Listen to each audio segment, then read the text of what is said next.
بارك الله في علمنا. Assalamualaikum warahmatullahi wabarakatuh. Bismillahirrahmanirrahim. Alhamdulillahirabbil alamin. Wa bihi nasta'in ala umuri dunya waddin. Assalatu wassalamu ala asyrafil anbiya'i wa imamil mursalin. Sayyidina wa maulana Muhammadin wa ala alihi wa ashabihi ajma'in. Amma ba'd. Anak-anakku kelas 8 MTS Nahdlatul Ulama Miftahul Falah Cenderawasih yang saya sayangi. Alhamdulillah, syukur pada Allah Subhanahu wa taala kita masih bisa dipertemukan lewat pembelajaran online pada kesempatan hari ini.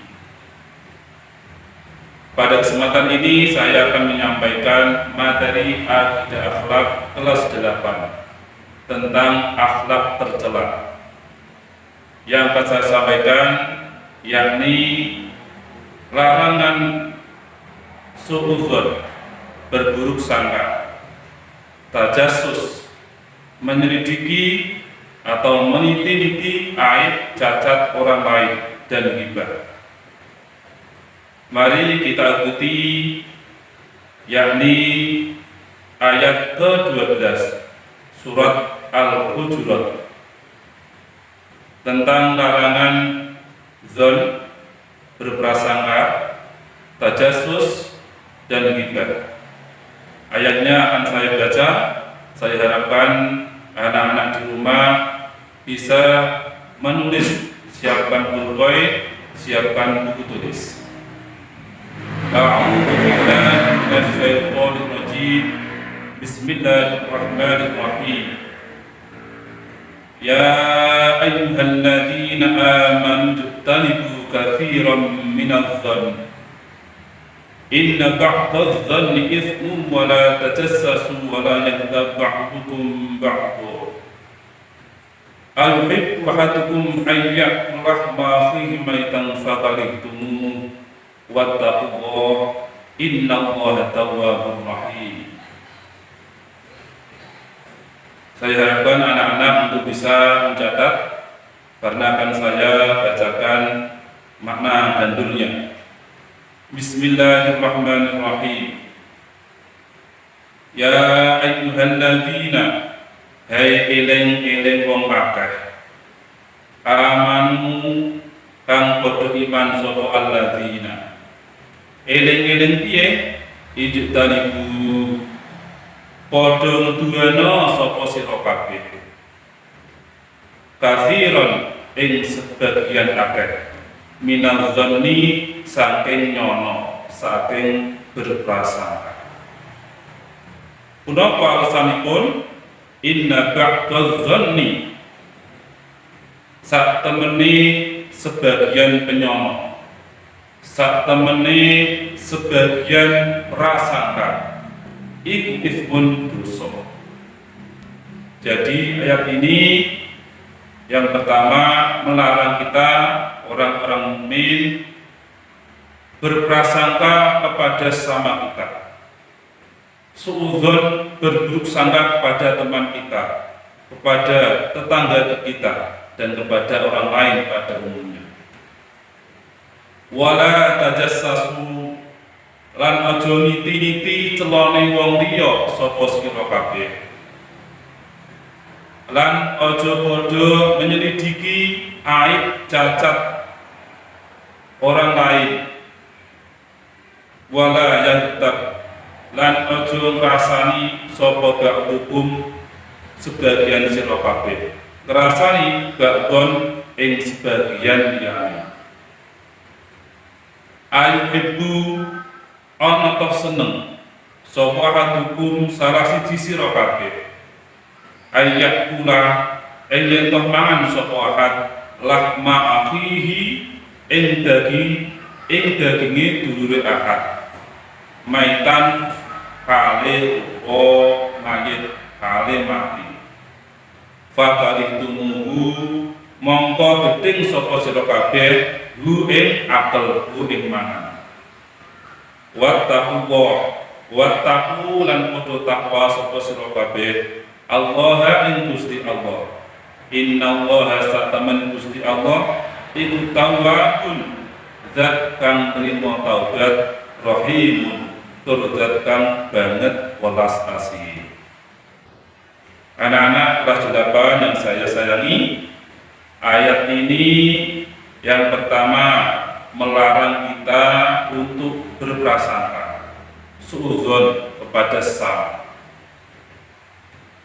Misalnya ada teman kita yang jarang ke masjid, kemudian timbul di benak kita, di pikiran kita, jangan-jangan dia tidak sholat. Kita sudah berprasangka buruk. Ngaten iki mboten langsung. Yang kedua, kita melakukan tajasus, yakni mencari-cari aib orang lain, menyelidiki cacat, kekurangan, kelemahan orang lain. Setelah kita melakukan prasangka buruk, kemudian kita menyelidiki, jangan-jangan teman kita itu betul tidak sholat, kemudian diselidiki, diikuti dan seterusnya. Ini tidak diperbolehkan. Yang ketiga yaitu hibah, menggunjing, rasani orang lain, rasani teman kita, rasani tetangga kita dan seterusnya. Hibah sendiri ini bisa dikelompokkan: satu, hibah tentang kondisi fisik seseorang. Sebelumnya saya sampaikan bahwa hibah ini adalah menceritakan atau membicarakan orang lain dengan sesuatu yang orang tersebut tidak menyukainya. Hibah ini ada beberapa kelompok. Kelompok pertama, kita menggunjing, kita menghibah pada aspek fisik seseorang, aspek badannya. Contoh, misalnya ada teman kita yang kecil, kemudian kita panggil dengan nama si kontet. Anda boleh, ini termasuk hibah. Kenapa? Tentu orang atau teman kita tersebut tidak akan rela atau tidak senang dipanggil dengan nama kontet. Atau teman kita secara fisik warna kulitnya hitam, kemudian kita panggil si hitam. Kita panggil begitu, kita ceritakan kepada teman-teman yang lain. Ini termasuk hibah, karena tentu teman kita tersebut tidak akan rela atau tidak suka jika dipanggil dengan si hitam. Ada lagi hibah pada aspek akhlak seseorang. Kita menghibah teman kita atau tetangga kita. Misalnya teman kita ini orangnya bakhil, pikir. Kita ceritakan kebakilannya, kepikirannya. Ini juga tidak boleh. Ada lagi hibah pada aspek yang sifatnya duniawi ya. Misalnya teman kita ini nak turu ngiler, kemudian kita cerita, itu loh si A nak turu ngiler ini ambil buatan. Ini tidak boleh. Kenapa? Tentu teman kita yang kita ceritakan begitu, yang kita bicarakan pengilerannya itu mestinya tidak akan suka dengan cerita itu. Atau itu loh bocah mangani waktu turunan dan seterusnya dan seterusnya. Anak-anakku yang saya sayangi, dengan demikian kita harus berhati-hati. Jangan sampai kita melakukan buruk sangka, kemudian tajasus, dan dilanjutkan dengan hibah. Kenapa demikian? Karena hibah, prasangka, tajasus, dan hibah termasuk dosa besar yang akan mengurangi kebaikan-kebaikan kita, dan akan menambah kejelekan kita nanti di akhirat. Ghibah juga akan merusak kehormatan sesama, menyakiti hati orang lain, menyakiti hati teman kita. Oleh karena itu, di dalam ayat tadi dikatakan ayuhibbu ahadukum ayyakula ma fihi maitan fatarikum. Orang yang ghibah, orang yang mentajasus itu diibaratkan makan bangkai, makan daging saudara kita yang telah mati, kita makan. Itu sangat menjijikkan tentunya. Dengan demikian, ghibah merusak kehormatan, menyakiti hati sesama, menyakiti hati teman kita. Harus kita hindari karena memang menjijikkan. Anak-anakku yang saya sayangi, ayat ke-12 surat Al-Hujurat ini asbabun nuzulnya sebagai berikut. Nanti kita coba akan lihat, kita pahami. Asbabun nuzul ayat ini adalah bahwa pada kebiasaannya Kanjeng Nabi Muhammad SAW ketika bepergian, ketika melakukan perjalanan dan mengajak para sahabat, Kanjeng Nabi menggabungkan sahabat yang miskin katakanlah, atau sahabat yang tidak punya, digabungkan kepada kelompoknya orang kaya. Nah, pada suatu saat Kanjeng Nabi menggabungkan, ngelokake sahabat Salman. Sahabat Salman ini termasuk sahabat yang tidak punya, digabungkan dengan dua orang kaya. Tujuannya apa? Tujuannya supaya sahabat Salman ini bisa memberikan pelayanan kepada kedua orang tersebut. Pada satu saat dua orang yang kaya ini lapar, harus makan, harus minum. Maka dua orang ini kemudian menyuruh sahabat Salman untuk menemui Kanjeng Nabi Muhammad SAW. Apa perlunya? Yaitu diminta untuk meminta makanan kepada Kanjeng Nabi. Apa kata Nabi? Kanjeng Nabi mendahului sahabat Salman, pergilah engkau kepada sahabat Usamah bin Zaid. Katakan kepadanya, jika dia sahabat Usamah bin Zaid mempunyai kelebihan makanan, maka hendaklah dia memberikan kepadamu. Betul. Sahabat Salman kemudian menemui sahabat Usamah bin Zaid, mengatakan keperluannya yaitu meminta makanan.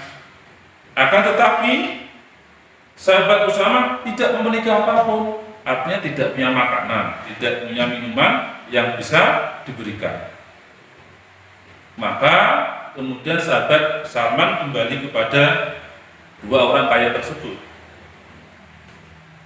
dan memberitahu bahwa tidak ada makanan pada sahabat Usamah bin Zaid. Lantas apa jawab dari dua orang kaya ini?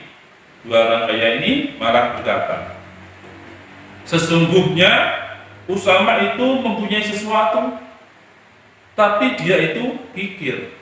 Nah, justru kedua orang ini menyangka, berprasangka kepada sahabat Usamah bahwa sahabat Usamah ini sebetulnya punya makanan, tetapi karena kikir akhirnya tidak mau memberi makanan. Lantas kemudian dua orang kaya ini menyuruh sahabat Salman untuk pergi ke para sahabat yang lainnya. Tujuannya sama, yaitu untuk meminta makanan. Akan tetapi para sahabat-sahabat yang lain juga tidak mempunyai apapun, tidak punya makanan. Akhirnya apa?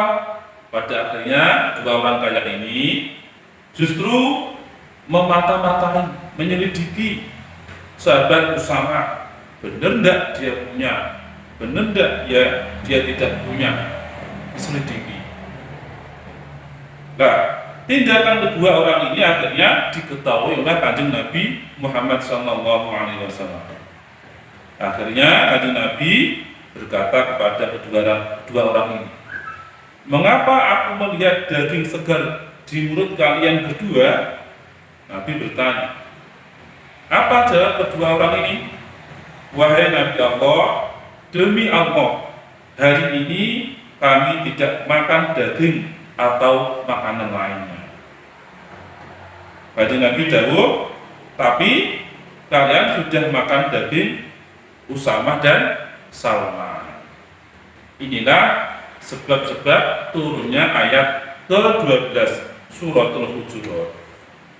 Melihat asbabun nuzulnya ini, kita lihat bahwa dua orang kaya tersebut sudah berprasangka buruk kepada sahabat Usamah. Kemudian melakukan tajasus, menyelidiki sahabat Usamah dan melakukan ghibah. Oleh karena itu, kita sebagai orang yang beriman, kita hendaknya berusaha berikhtiar untuk menjauhi prasangka, berikhtiar untuk menjauhi tajasus, mencari aib orang lain, dan berusaha untuk menghindari ghibah atau menggunjing kepada sesama kita. Sebab kenapa?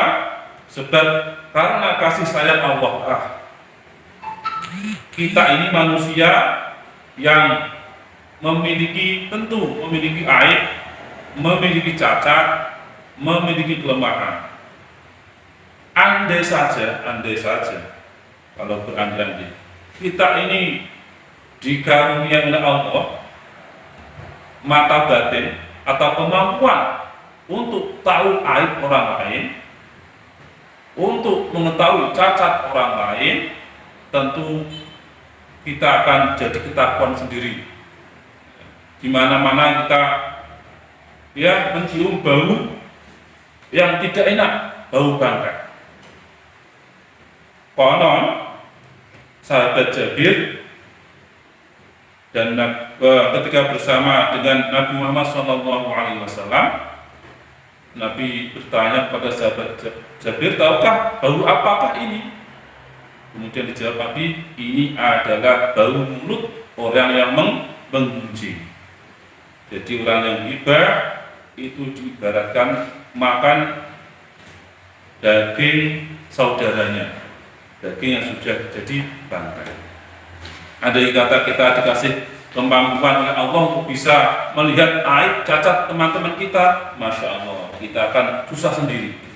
Oleh karena itu, karena kasih sayang Allah, cacat kita, cacat teman-teman kita ditutupi. Seharusnya atau sudah semestinya kita juga menutupi aib saudara kita, menutupi cacat saudara kita. Jangan sampai menceritakan, menyebarkan cacat atau aib teman-teman kita. Anak-anakku yang saya sayangi, dulu ada dua orang perempuan berpuasa pada zaman Kanjeng Nabi. Dua perempuan ini hampir mati dan minta izin untuk berbuka. Kemudian oleh Kanjeng Nabi, dua perempuan ini ditimbali, disuruh datang kepada Nabi. Kemudian Nabi menyediakan dua wadah dan kemudian Nabi memerintahkan kedua perempuan ini untuk memuntahkan isi perutnya. Apa yang terjadi? Kedua orang perempuan ini memuntahkan darah dan kotoran yang menjijikkan. Kemudian Nabi bersabda, kedua perempuan ini berpuasa dari apa yang dihalalkan oleh Allah, tetapi berbuka dengan apa yang diharamkan oleh Allah. Keduanya duduk berhadapan dan kemudian menggunjing orang lain. Inilah kisah kedua orang yang menggunjing sesama di masa Kanjeng Nabi Muhammad SAW. Mereka bagaikan makan bangkai yang akhirnya dimuntahkan berupa bangkai dan darah yang menjijikkan. Anak-anakku, kita minta kepada Allah Subhanahu wa Ta'ala, semoga Allah memberi kekuatan kita untuk bisa menghindari, menjauhi akhlak-akhlak yang tercela, khususnya suudzon, berburuk sangka, tajassus, mengintip, menyelidiki aib, cacat orang lain, dan ghibah, menceritakan keburukan orang lain. Amin, amin, ya rabbal alamin. Demikian pembelajaran akidah akhlak kali ini, semoga bermanfaat. Sampai ketemu lagi. Assalamualaikum warahmatullahi wabarakatuh. بارك الله في عمرنا